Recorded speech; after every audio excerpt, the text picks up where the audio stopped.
Hey everyone and welcome back to my channel. Today is August 2nd and I wanted to start my reading vlog for the month. I'm not quite sure how this month is going to be going because I do have a couple of plans, but I'm not quite sure how they will work out. But for now I still have 2 weeks I have to work, so my life will be pretty no, it will be pretty usual, that's what I'm trying to say. And I've already finished one book yesterday, and that was City of Girls by Elizabeth Gilbert. I only had 2 chapters of that left, so it isn't a big achievement, but I'm still gonna mention it. I decided to give it 4 stars. I read this for a separate reading vlog that hopefully will be up already when you see this. I'm not sure, but if it is, I will link it at the end. So yeah, that's my first book done for August. And then I'm currently listening to an audiobook. I have about half an hour left now, and that is Honey Girl, and I will probably talk more about it when I have finished it. But basically this follows a young girl. She has just finished her PhD in astronomy, and to celebrate she goes to Vegas with her best friends, and there she gets drunk and marries a stranger. And her life is kind of falling apart now that she has reached this huge goal and she doesn't really know where to go from there. She's also dealing with the racism that exists in this field of research, because astronomy is still a very, very wide field, and the main character is mixed race, so her father is black and her mom is white, and so she faces a lot of racism in the kind of interviews that she's going to. And yeah, it deals with both her career and then also this mystery girl that she married in Vegas. So yeah, I will talk more about it when I finished it and tell you what I thought of it. And then for physical reading, I think the next book I want to start, I'm still a little bit unsure about it, but I think I want to start The Nickel Boys by Colson Whitehead. This is a book that I got from the library. I have a ton of library books checked out right now, and I'm working on reducing that amount. And this is more of a short read. It's only around 200 pages, and I think it's a very harrowing read. I've already read The Underground Railroad by Colson Whitehead, absolutely loved it. I think 2 years ago I read that. So yeah, it's time for me to check out The Nickel Boys because it sounds very, very intriguing. So basically this book follows it's called Academy, but it's not really a school. It's a place where people are sent to become honorable and honest men, it says here. And I think it's about this place, this institution, where black boys were sent in the 60s in Florida when they weren't, behaving in a way that was deemed appropriate by society. And yeah, so this also deals a lot with racism, I suppose, and also with these, children being stuck in this institution. And as I said, it's probably a very harrowing read, but I'm very, very intrigued to, shed some tears and stuff. So yeah, that's my reading for now. I will check in with you later.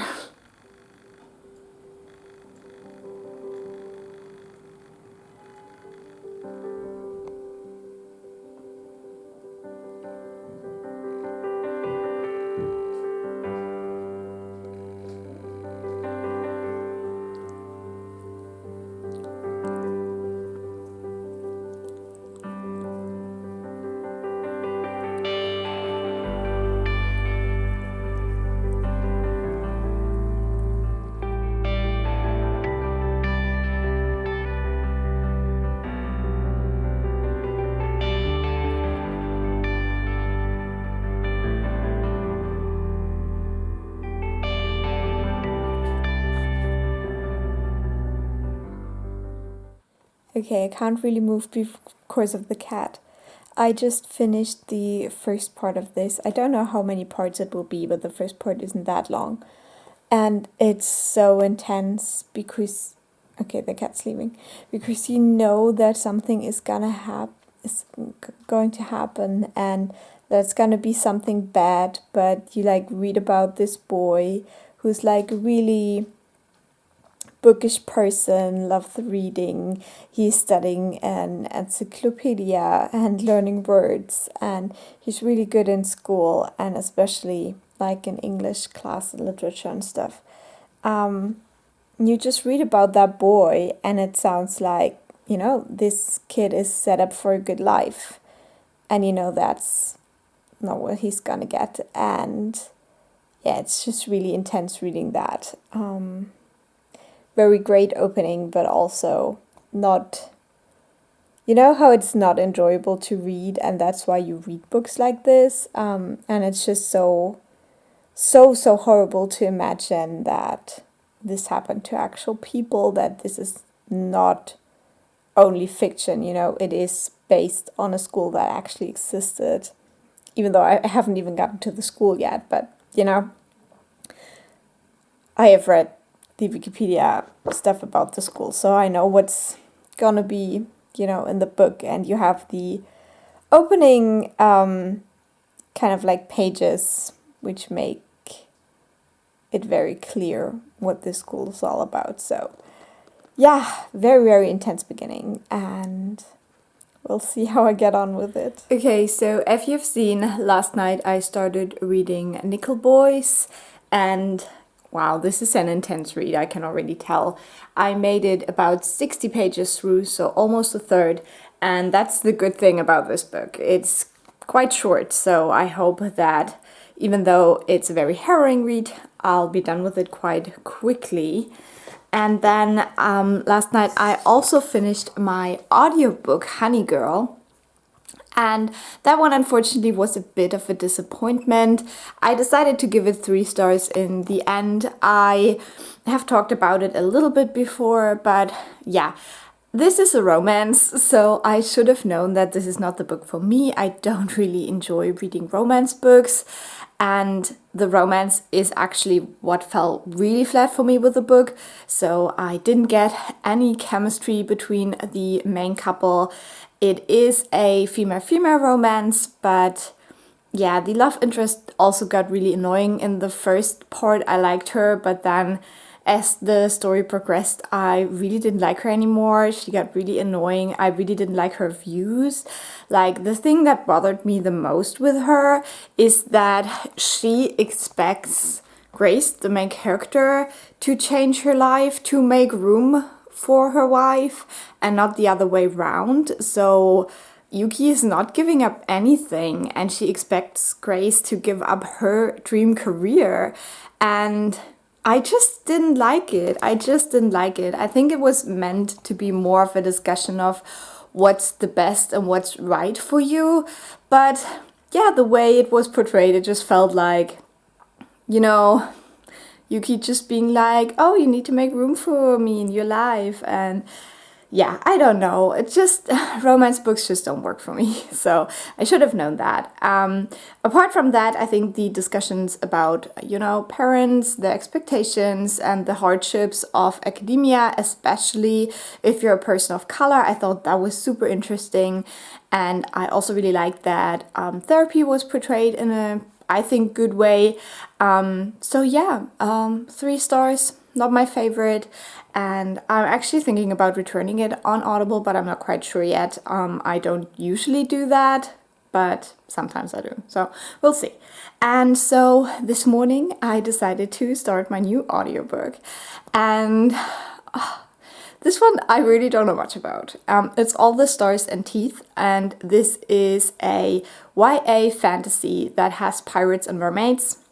It's a duology, and yeah, I don't know much about it, but I hope it will be entertaining. I'm really in the mood to read some fantasy, so yeah, I hope it's good. I'm always on the lookout for good mermaid books because I just love the concept. So we'll see. This follows a young girl. She's just turning 18, and she is the princess and the heiress to the throne. But to get the throne, she will have to prove a certain type of magic, and I'm just at the point where she's starting her performance or whatever, and the kind of description of the book that says that she fails that, and then chaos ensues, and she's traveling her world for the first time, because up until that point she was supposed to be, you know, safe all the time, so she couldn't really go and explore the world. And yeah, as I said, mermaids and pirates, so we'll see. I'll keep you updated on that one. But yeah, I'm really in a fantasy mood right now, so I hope it's good.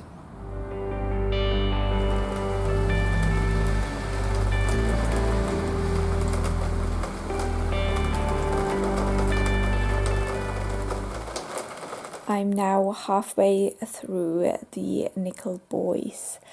I just finished the chapter of the boxing match. And this book is a lot.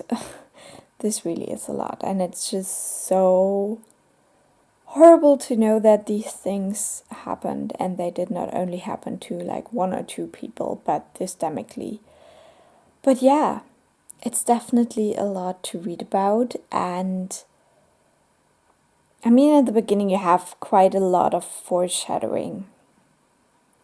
You definitely know what's going to happen, and I think I have quite a good idea what will happen in the end of this.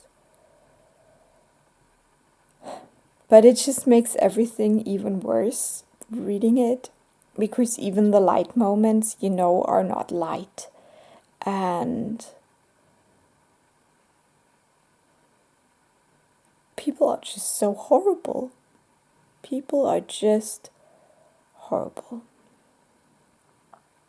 So yeah, I'm gonna keep reading. I hope I can finish this tomorrow, because this definitely pulls you down, you know, definitely makes you very angry and sad. So I don't want to drag it out too much, but I'm glad I'm reading it.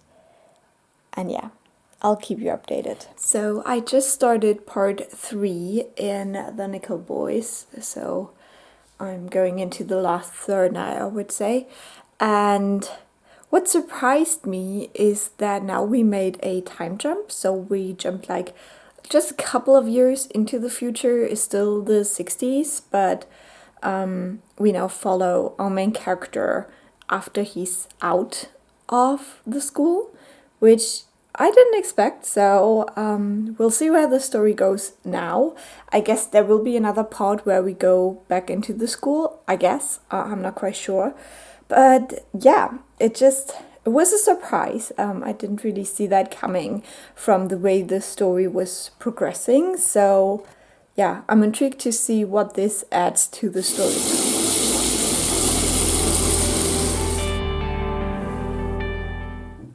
So I finished The Nickel Boys in the bathtub.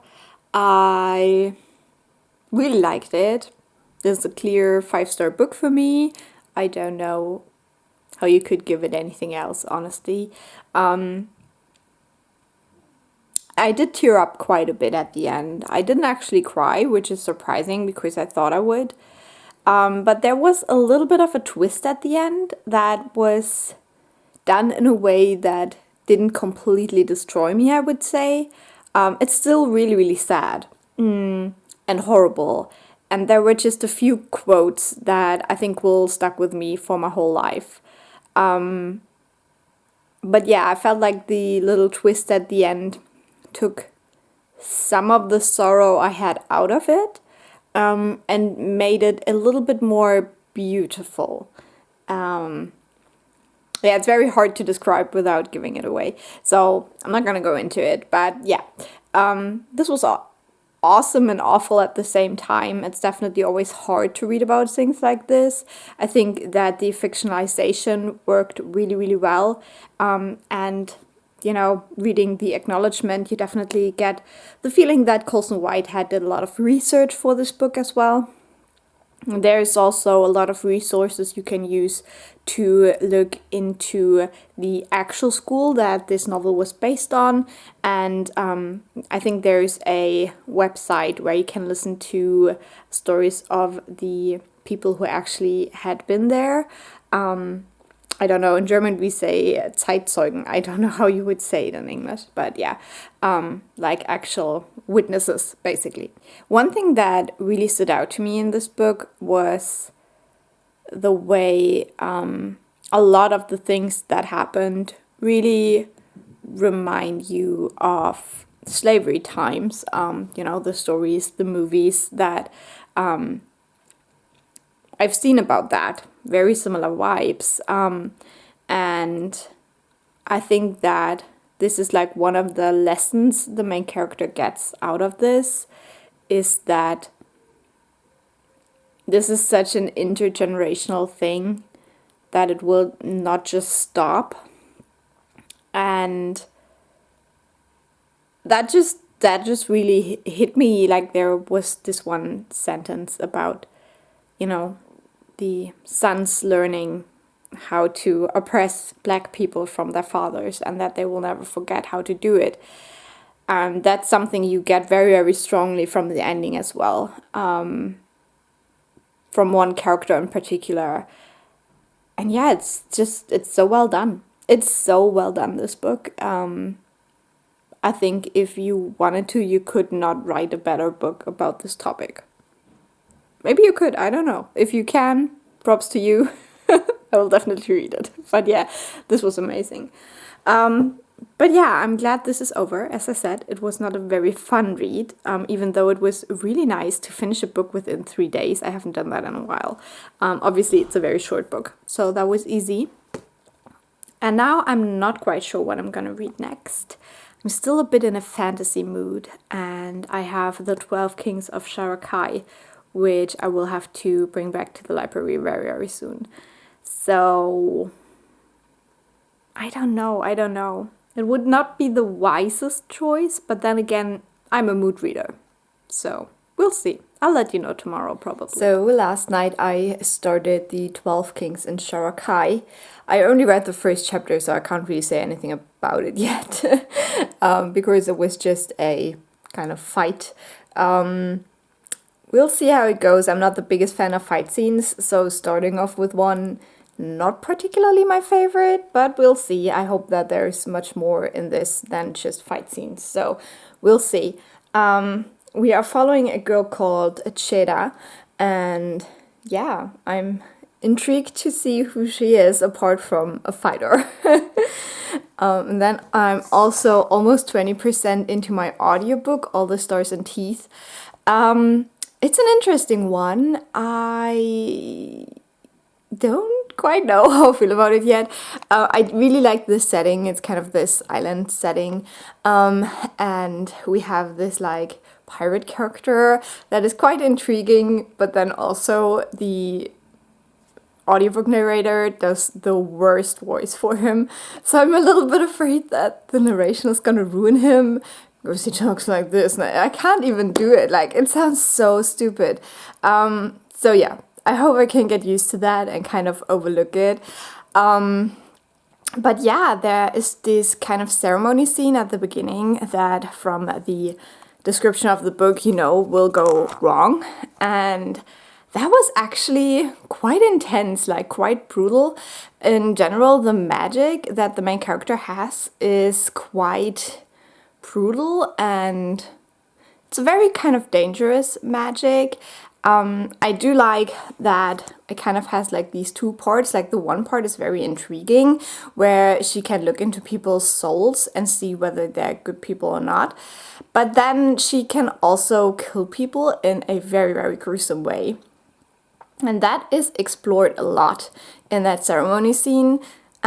So yeah, this book definitely reads like YA, like the writing style is very YA, but that scene was intense. So I don't know how the balance will be, because it reads like, not like younger YA, but it's like very descriptive, and every thought is like written on the page. You don't have to think about anything, it's all told. So yeah, that in combination with such a brutal scene is a little bit odd, but yeah, I'm enjoying just listening to it when I do like the dishes and stuff, so I'll keep doing that and keep you updated. Guys, I'm dying right now.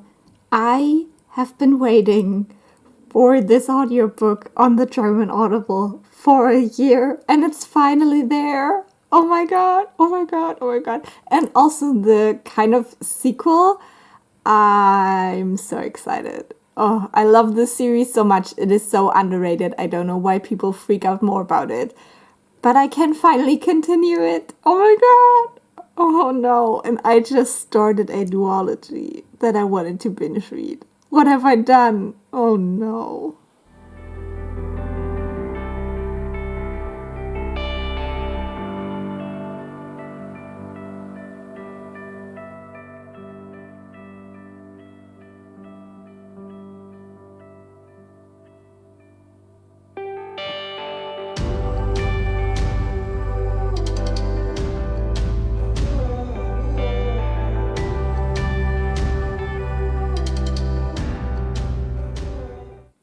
So I managed to read the first 100 pages in the 12 Kings, so I just finished chapter 7, I believe. I find it quite hard to get into this book. I don't know if it's the translation or the book itself. I think it's a little bit of both. So first of all, the translation isn't that great. I'm not really used to reading German translations, I feel like, and especially with fantasy books, adult fantasy books, the translations are often quite clunky. So I feel like now I'm getting more into the writing style, but at first it was really bothering me. So yeah. And then the other thing is the book itself. I feel like this is one of the books where you definitely see that it was written by a man about a female character. I'm sorry, I just did my workout and I can't really hold the camera well anymore because my arms are so tired. Like everything is tired, to be honest. But yeah, there's this one sex scene pretty much at the beginning which really feels like it's been written by a man. Like, really feels like it's been written by a man. And yeah, so we're to believe that Cheddar, the main character, is such a weird name. I always have to think of cheddar cheese when I say it out loud. But yeah, we're to believe that she's like this real badass and she's such a fighter and stuff like that. And I don't know. For now, I'm not seeing the complexity of her character. I think her whole motivation is a little bit lacking for now. We get a couple of chapters that are flashbacks to her childhood, what happened to her mother. But yeah, as I said, for now, it seems a little bit boring, to be honest. So yeah, we'll see how I get on with it. This is almost 700-page book, so yeah, I'll be doing this for a while, I guess. But yeah, I'm gonna keep reading, and I think I will update you again when I have passed the 200-page mark. One more thing I wanted to mention that I really have an issue with right now is that this is a desert fantasy, which I love. I love books set in the desert, but this is so obviously inspired by the Arab world, and this author doesn't seem to have like a lot of knowledge about that. So he's basically using like these kind of names and stuff that are very Arab inspired, but at the same time, it doesn't feel like a real Arab inspired fantasy. Like, you know, if an Arab author would write a fantasy, they would probably add in some typical terms that the character would say in an Arab language, for example, or just stuff like that. Just make it feel more real, I guess. And this feels like this very white Arab inspired world. I don't know how to explain it, but it just doesn't sit right with me. I don't like it. Like, if you do a desert fantasy, they don't have to be Arab inspired, you know? That's not like the only people that ever lived in a desert. And yeah, I don't know. Yeah, that really doesn't sit well with me again.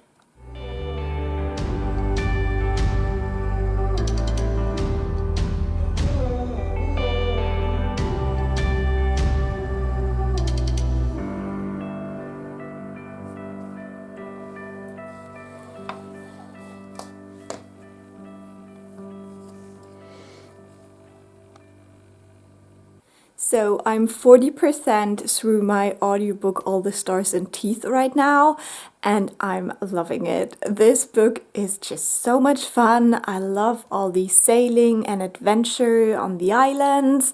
It's really, really cool. I'm having a great time listening to it. I also really like the little trio of characters that we have. And oh my god, the fiance, I think Ferric is his name, when he gets drunk, he's such a soft boy. He's just really, really cute. But when he's drunk, he gets so annoying. And I thought that was just hilarious.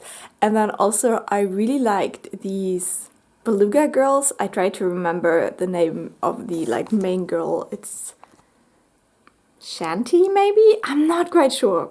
It's always hard for me if I listen to audiobooks to catch on to the names if I don't see them written out. It's just hard to remember. But I loved her. I think she's kind of like a combination of Genya and then Tigra from Hunger Games. And I thought that was just such a clever character. And I hope that maybe she pops up again during this series. Because yeah, I think she's super fun and I just really like her attitude and her way to conduct herself and stuff. So yeah, that was such a fun little scene. And then they are escaping, and the main character is wearing white trousers and she gets her period. And I thought it was so clever how this was integrated into the plot. The two boys are embarrassed, I would say, that she's getting her period, but the main character is like, what's going on? Like, you have seen blood before, like, this is not a big deal. And I just really liked incorporating that, being like, that's just what happens, so why be embarrassed about it? And I just really, really liked how it was integrated into the story. It just felt very natural, stuff like that happens. And I just loved that the main character wasn't embarrassed by it. She was just like, oh, well, that happened. It's a little bit unfortunate in that situation, but other than that, it's just completely normal. And I just really like that. So yeah, I'm having fun with my audiobook. Not so much with my physical book right now, but yeah, I'll keep you updated on that one as well soon. So I'm now 200 pages into 12 Kings. I still find it honestly a bit boring. I also thought about what I said yesterday with the kind of world building part, and that I just don't like how it is just like Arab inspired and that's it. And I think that's the biggest part that is boring me, that this world, it's just not special at all. It's just so basic. There's nothing interesting in it. I think the backstory is like meh, and yeah, I think that's the reason why I just can't really get into it, because I like my epic fantasies to have super interesting and unique worlds, and this is basically just desert with how you would imagine it would have been in Arab countries a couple hundred years ago. So there's no real magic so far. It's nothing fantasy like so far. There is these 3 types of stones that can do some kind of magic. Like there's one that can bring the dead back to life, and there's one where you can hear people's thoughts when you eat it, but then you die. And then there's another one that I've even forgotten because it's just mentioned in one part and not brought up again. And yeah, that's all the magic we've got so far. So apart from that, it's just people living their lives, trying to figure some conspiracy out, I guess. And now we just got a new character. I'm not quite sure how to say the name. I'm just gonna call him Ramacht because that's how I think you would say it, even though it doesn't sound very nice to my ears. He has a much more interesting backstory, And he's also not from Sharakai, he's from another part of the world. And that's also something that I think is just so lazy. They all have the same gods. Like, this is like different kind of countries, and they all have the same religion. That's just not realistic at all. Like, why? Why would they all have the same gods? I don't know. I just feel like the world building in this is just very lacking, and the characters are just like basic fantasy characters, like badass fighters who have a tragic past and who try to take revenge on someone. So yeah, it's unfortunate. I really wanted to like this. And there is still a long way to go. So maybe the rest of this book will have something that really intrigues me. And if it does, I will let you know. So these 3 books will go back to the library today. Woohoo! And I will not be able to check out any new books because the library is closed. Today you can only bring back books. So that's quite fortunate because I still have too many library books to go. So I'm 300 pages into 12 Kings, and I feel like my expectations have lowered now that I have, started reading the book. And also I think it helps that I'm not trying to read big chunks of it right now, but just a little bit every evening, so I don't get that bored with it. And also there is some things that finally get into motion. We also get more POVs here and there, which I think is helpful because the main character really isn't that interesting. So we get some male perspectives now as well, which maybe the author can do a better job with, we'll see. But yeah, we've had some revelations now, but nothing is shocking, like it's all very obvious so far. But yeah, we'll see how it progresses. I'm not quite halfway through, but almost, so that is definitely helpful for keeping me motivated to read the rest of this. I'm also more than 50% through my audiobook right now, All the Stars and Teeth, and I'm loving that one so much. It had such good scenes last night when I listened to it. We had a first kiss, and I really liked the setup around it. I'm not gonna say too much, but it was basically kind of like a necessity that turned into a very kind of romantic moment. And I love the mermaid. She is fantastic, like probably my favorite character right now. And yeah, I still don't really like the narrator of the audiobook. She does the weirdest voices. The mermaid, for some reason, has an Indian accent, which I think it is a good idea to give the mermaid an accent, but it's also kind of funny that it is kind of like Indian. And yeah, the male voices are still not that great, to be honest. So that dampens my enjoyment a little bit, but the story is so good that I honestly don't mind. So yeah, I can't wait to listen to more of that. So it's like, okay, but yeah. No, I don't know. I like Guitar and Egg.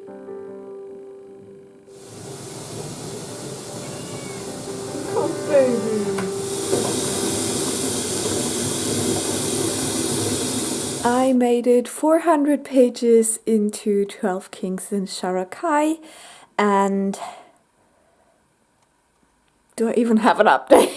I don't know. I'm pretty sure that I will not continue reading this series after this book. I will probably just finish this book and be done with it. Things are happening, but I just feel like I don't understand the characters at all. I don't understand their motivations. I don't understand their relationships. I just don't understand this book. And I don't know why I'm like the only one, it feels like. Because I have heard so many people rave about this, giving it 5 stars, and I don't understand why. I really don't. I just don't understand what the appeal is. I'm not fascinated by the characters. I'm not fascinated by the world. The only thing that's kind of original with the kings is just hella confusing. Like 12 kings is too much. I never know which one is which, and we have seen a couple of the kings now, and I don't know. I really don't know. I can't keep them separated in my head. They all sound like the same. So, yeah. I guess at the end this would probably be like a 3-star read if like the ending gets a little bit more interesting now. But yeah, I'm so disappointed with this. I'm so sad. And I know I should just DNF it, I know. But that's just not me. Sorry. Then I also have 4 hours left of my audiobook All the Stars and Teas, which I'm still absolutely loving. But I will start my vacation the day after tomorrow. So I will probably only listen to about an hour more of it. And then I don't know when I will be able to listen to more. And that makes me so sad. I really want to finish it. But yeah, we'll see. But I think I will update you again tomorrow before I leave on the audiobook at least. So today is the 22nd of August. I'm back from my little vacation and I do have a reading update. Last night I finished my audiobook All the Stars and Teeth by Adeline Grace, I think. And I had so much fun with this audiobook. It was definitely so much more than I expected. It is a YA fantasy set in a kind of island world. So there's a lot of ships, a lot of, traveling on ships, mermaids, pirates, stuff like that. And the one thing that I really didn't expect is how dark and gruesome it gets. It's quite bloody and gory. And yeah, I think it's more suited towards older young adults or like teenagers. But I had a great time with it. I think as an audiobook it worked perfectly because, sometimes in YA books the writing style is a little bit like over descriptive. You get like a ton of information that you've already figured out, but then it has to be put on the page as well, and it gets a little bit repetitive because you're like, yeah, I guessed that already. But apart from that, I had a lot of fun.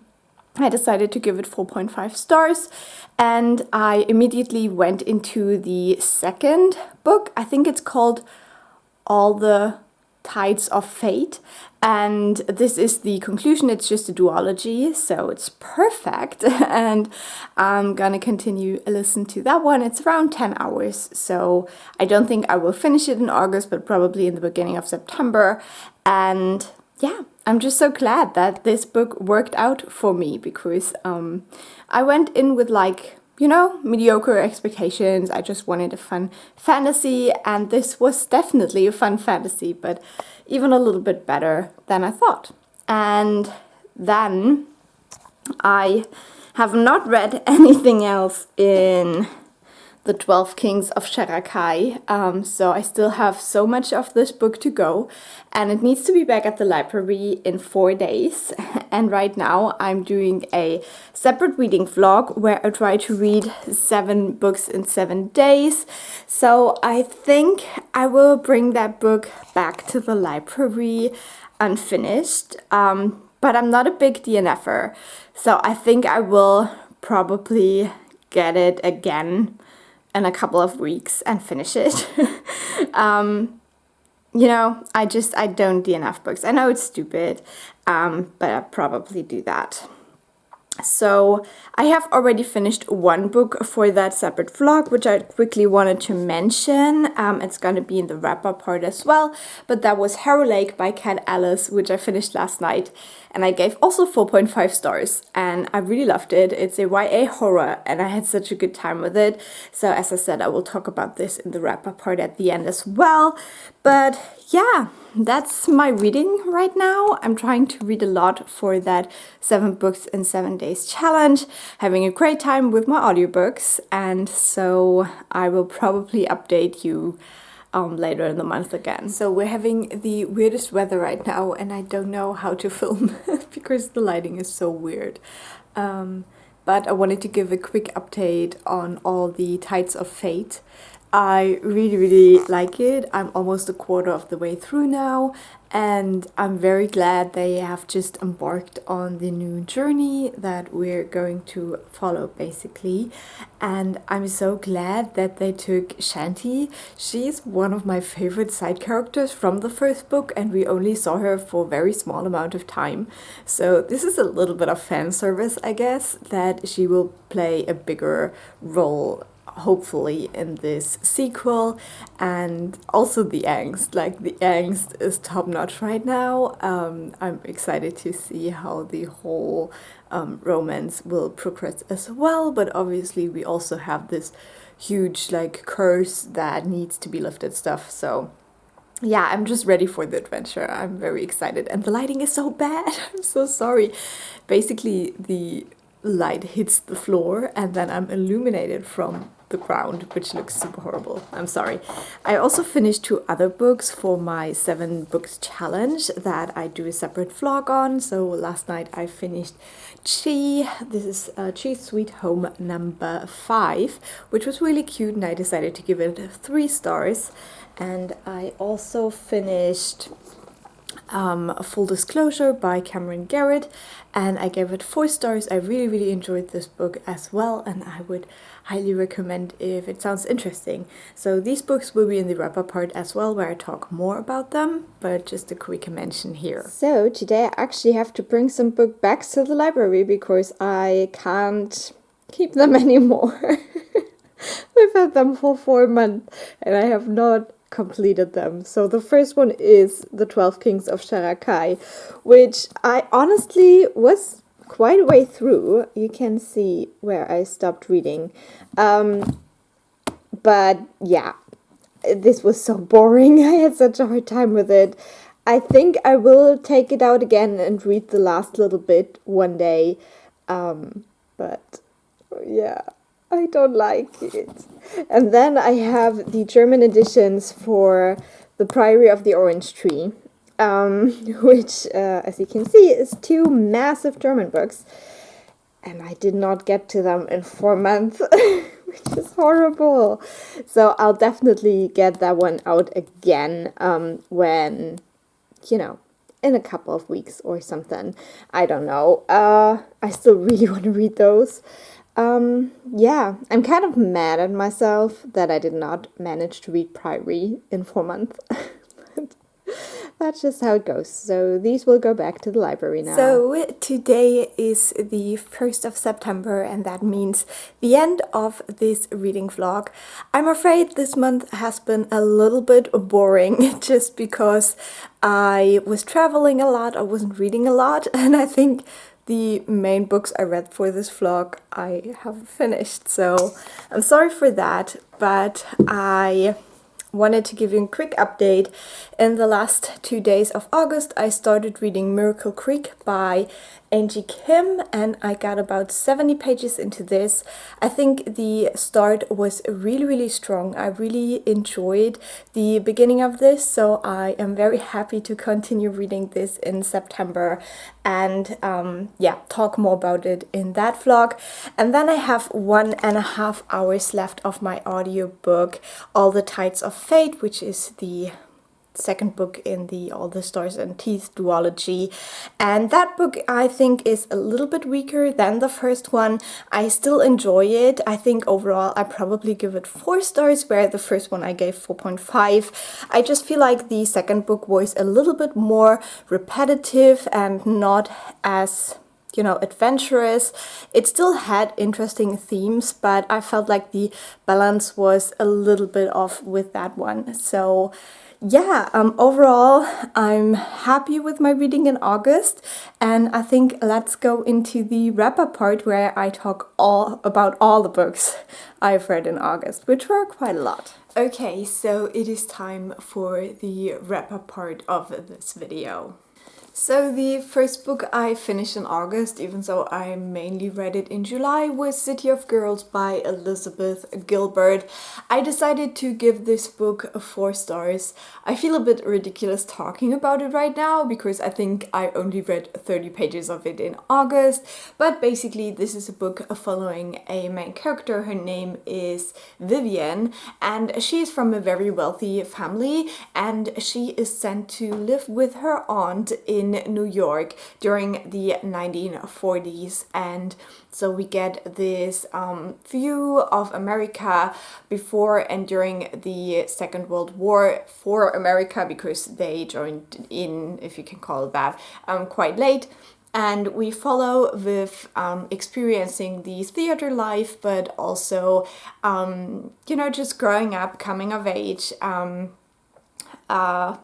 Yeah, and it's just a very interesting story. I don't really want to say more, but basically this is told in the style that is similar to The Seven Husbands of Evelyn Hugo. I think if you enjoyed one, you will enjoy the other. And this is basically a long letter that the main character writes as an old woman to a younger woman explaining her life. And we don't really know where the connection between the two is for the majority of the book. And I really enjoyed that. I enjoyed the theater life. I enjoyed the kind of sexuality talk that was in here. I think that the main character would have been so annoying if it wasn't told from this retrospective perspective, but it really worked. And the only thing I didn't really like was the ending, because I felt like the whole connection between the older woman and the younger woman was a little bit weak, and it kind of made the book feel like very unnecessary, and I don't want to spoil it, so it's very hard to explain, but I just felt like the ending took away from the story a lot. And even though I loved reading the story, in the end I was like, why did I read all that?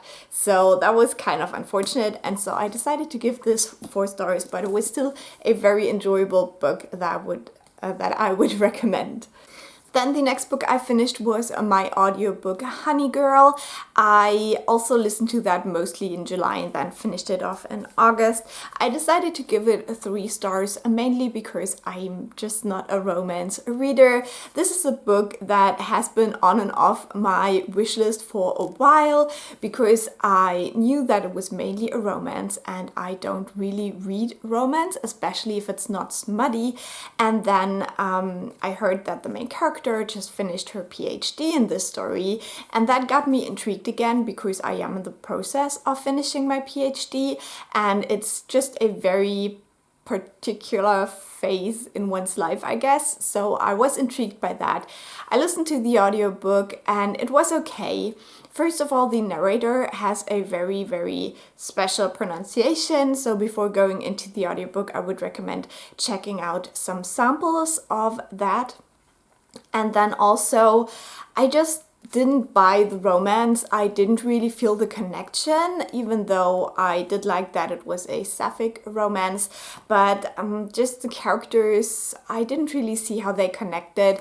It feels very insta-lovey, because you have this setup where the main character is in Vegas to celebrate that she finished her PhD, and she gets drunk and marries a stranger. And then it's basically them meeting for the first time sober, and whether they actually like each other, because now they're married to each other. And as I said, I just really didn't buy the connection. I've also read in some Goodreads reviews that the love interest seems like a manic pixie dream girl, which I didn't really see, but obviously other people had issues with the characters and their connection as well. I was really annoyed with the love interest during the ending of the book, because I felt like she had like really weird expectations, and I didn't really enjoy that. But what I did enjoy about the book was the whole talk about PhDs and how much work you put into it. And it was also discussing race and academia, because the main character is mixed race and her father is black. It also talks about like familial expectations, because the parents of the main character have very, very different lifestyles and also very different expectations for her. And it also views therapy quite positively, because the main character in the later part of the book starts therapy and it really helps her. So there were good aspects, but some things I also didn't like, so 3 stars is kind of like middle of the road. Then I finished the Nickel Boys by Colson Whitehead. I already had to return it to the library, unfortunately, but this was a 5-star read for me. I absolutely loved The Underground Railroad by Colson Whitehead, so I really wanted to read this book, The Nickel Boys. Even though the themes are, the story is very different, the themes are still similar. And I just loved it. This book was so good. The Nickel Boys is set in the 60s mainly, and it is inspired by a real institution that existed. I don't want to call it a school because it really wasn't. It was a place where teenagers were sent that for some reason or another were in conflict with the law. So our main character has something happening that puts him in this institution and he's not really free to leave. And it's all about the kind of torment that is going on in this institution. It was just fantastic. I don't even want to say much about it because I felt like the less you know, the more impactful the book is, because I didn't really know much else apart from that it was set in this institution. And yeah, it was just so good. It discussed themes of racism so well, and I really had like some moments of clarity there, because obviously I'm not from the US, so sometimes it's hard for me to understand the dynamics of slavery and how this still impacts the interracial relationships of today. So yeah, it definitely brought me some clarity there. It was so emotional. The only thing that I can say for a negative is the ending. There is a bit of a twist at the end. It's, I had a very clear idea of where the book was going, and then it had this little twist which kind of took me out of the story, which was unfortunate because it was just so impactful. And then I was just like, oh, okay, a twist, and I felt like it just took away a little bit, but still overall really loved it, and I would highly recommend The Nickel Boys by Colson Whitehead. He also has a new book out in September, and it sounds great as well. And then for a long time I read The 12 Kings of Sharakai, which I did not finish, so I will not really talk about it. I don't know if I ever will finish it. I will go back to the library tomorrow and see whether it's still there, because I had to return it and I wasn't finished with it yet. If it's there, maybe I will finish it in September. We'll see. And then I started doing my 7 books in 7 days challenge. So the first book I finished for that was Harrow Lake by Kat Ellis. This was a 4.5-star read for me. I really enjoyed it. It was so entertaining. This is a YA horror novel that follows a girl called Lola, and she is the daughter of a movie maker, like a famous person who did this one movie in Harrow Lake, which is a little town, and the main character's mother was actually from that town, and she was the main character in the movie. It's all a little bit confusing the way I present it right now, but it gave me like night film vibes, but the book is very different. Just the setup is a little bit similar. So our main character has to go to Harrow Lake because something happens to her father. And while she's there, she starts exploring all the secrets of this space, of this place, and maybe even finds some real monsters there. As I said, I really, really liked this. I liked the main character. I felt like for a horror novel this worked very well. It's not super bloody or gory, but it has great atmosphere, as you would expect from a YA horror. And I also really liked the conclusion. I always like it when books kind of have that question of who's the monster. So yeah, that worked out really well for me, and I did enjoy this a lot. Then in between all of that, I also finished the audiobook that I was listening to, which was All the Stars and Teas by Adeline Grace. This is a fantasy set in an island world. I was really excited for this because it has this kind of like piratey feel. You have the island, you're on a ship, and it was just a really, really fun fantasy novel. It's a first in a duology, and you basically follow the princess from the day when she's supposed to perform kind of a ritual to show that she is the next queen, that she has all the abilities that she needs as a queen. But her kind of ritual goes horribly wrong. She really messes up, and that sets her onto an adventure where she tries to win back the trust of her people. I had such a good time with this. I think this book is kind of on the line between YA and adult because it's very bloody, very gory. There's a lot of people dying in this book, and not in a very nice way. At the same time, the writing style is definitely YA, so I guess that can put people off, you know, the way that it is sometimes like a little bit over descriptive. It will give you like information that is very clear, but then it has to be put into a sentence as well. So stuff like that. But I enjoyed it. As an audiobook, it worked super well because it wasn't really that hard to understand. And I felt like even though you have these different islands that have different names, and then just like different people with different kinds of magic, which have different names, at the beginning it felt a little bit overwhelming, but I got into it quite quickly. And as I said, it worked well on audio, even though the narrator did the weirdest voices for the male characters. So maybe keep that in mind. But overall, enjoyed it a lot, 4.5 stars, and I went straight into the sequel after that. Then we're back with the 7 Books in 7 Days challenge, and I finished Full Disclosure by Cameron Garrett. This is a YA contemporary novel about a girl called Simone, and she's HIV positive. We follow her after she had to move schools, so she's in a new school now for a couple of months. She has found some friends, and she is not producing, what is she doing? She's directing the school musical, which is Rent, which also focuses on the AIDS HIV crisis in the 80s and 90s. And she falls in love with a guy, and we basically follow that. Now, this book has a very, very unnecessary blackmail plot, so that's the only thing I really didn't like about this book.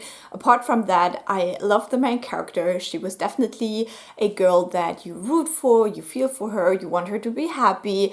I had a couple of issues with the problems that the friend group had. It was a little bit over dramatic, but then again, it's teenagers, so sometimes teenagers are very over dramatic.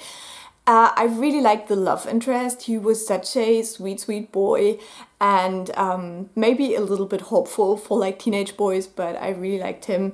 And I also loved the family dynamic because the main character has 2 gay dads, and they were so supportive and caring and loving, and I just loved seeing this kind of healthy family dynamic, because that's something I sometimes miss in other YA books. I think a lot of people grow up with like healthy families, so it's nice if it's portrayed in books as well. So overall, I really, really enjoyed it, and apart from the blackmail plotline, it was so good. It had great information about HIV nowadays because of research and stuff. Things have changed dramatically, but still a lot of people don't really know anything about it. So that's great. I decided to give it 4 stars in the end because the plot just could have been a little bit better, but everything else was great and I would highly recommend. And then I also finished Chi's Sweet Home Volume 5 by Konami Kanata. This is a little manga series about a small cat called Chi. And Chi is a kitten and she lost her, he or it, or I don't know. I don't know which gender she is. I'm gonna say she just because that's easy for my German mind because cats are she in German. She lost her mom in a park and was adopted by a family with a small child. So we see these adventures of this family with this small cat that they didn't really plan on adopting, but they just found her and decided to keep her. So it's very, very cute. I didn't love this one as much as some of the other volumes because I felt like it was a lot about she being outside and going on adventures and less about the interaction with her family. And also I always liked it when there was something to learn about cats as well, and I felt like it wasn't that strong in this one. So I gave it 3 stars. It's cute, it's fun, it's especially cool for smaller children. So yeah, recommended for that. Then I finished A Farewell to Arms by Ernest Hemingway. This is the first Hemingway I've ever read, and I don't know if there will be more, but I enjoyed this one. This follows an American boy who goes to the First World War. I can't talk, in Italy, and he's driving the ambulance there, and it basically follows his experiences with the war. He also meets a woman who is a British nurse, but the love story was horrible. I did not care for it at all. The woman character was horribly written, as you would expect from a novel that was published in the 1920s. She said like splendid and darling and stuff like that, and just didn't have any personality apart from I want to be a good wife. So yeah, that sucked. Apart from that, what I really liked about this book was the portrayal of war and what it does, and it's definitely an anti-war book, which I can appreciate. It showed the boredom of war, but also the kind of like just emotional wreck that it leaves behind. So yeah, there's definitely no glory, even though the main character does win some kind of prize, I don't know, some kind of medal, but he doesn't really care, and he gets disillusioned, and you kind of follow along with that. So I did enjoy that. I felt like I learned a lot about the First World War in Italy, which I didn't really know anything about, so that was interesting. And I felt like Italy wasn't a setting that is talked about a lot when you talk about the world wars. So for that reason, I gave it 4 stars. And yeah, if you're interested in it, I think for that part, it's a very good read. And on the same day, I finished Furiously Happy by Jenny Lawson. This is a non-fiction book. Jenny Lawson is a blogger, I believe, and she wrote a book about her struggle with her health, mental and physical, and this is what happened. Now, this book unfortunately was not my favorite. It's not my kind of humor. It had a couple of really good parts, but some of these like essays that are in here just didn't work for me. They were not interesting at all, and I didn't really find them funny. They were just like very cringy for me. So yeah, this was kind of a mixed bag, because some parts were so good, but they were just tiny parts in this mess of a kind of essay collection, I guess. So overall, I gave this 3 stars. I think if this is your kind of humor, you will really love it, but it's not for me. That's just it. And then the last book I finished in August is Persepolis by Marjan Satrapi. This is a graphic memoir, so it's a graphic novel, and it follows the life of a woman who grew up in Iran. I think she was born in the 70s, and so through this we follow along the developments in the last decades in Iran. I think this is very, very interesting to read, especially because we see similar things happening in Afghanistan now with the Taliban, where a very fundamentalist group is taking over the country, even though most of the people don't really agree, and the people actually wanted a freer country, and then this group takes over and forces everyone to, you know, wear headscarves and cover up for the women and stuff like that, grow a beard for the men. So yeah, that was very, very interesting. I had already read the first part up until the point where the author actually leaves Iran to live in Austria. And so now I've also read the second part where she lives in Austria for a while and then returns to Iran. And so yeah, it covers quite a big chunk of history and also of the life of the author. And yeah, I gave it 4 stars. As I said, I would highly recommend, even though I'm not the biggest fan of graphic novels. I think this is definitely a good one, and there is a couple of very harrowing stories in here. I feel like because it is a graphic format, it never quite hits me that hard, but there are a couple of like very, very sad and horrific things happening in this. So yeah, that was all I have read in August. It was a lot. I hope this video isn't hours long now, but let me know what your favorite read of August was. I would love to hear about that, and I will talk to you soon. Bye!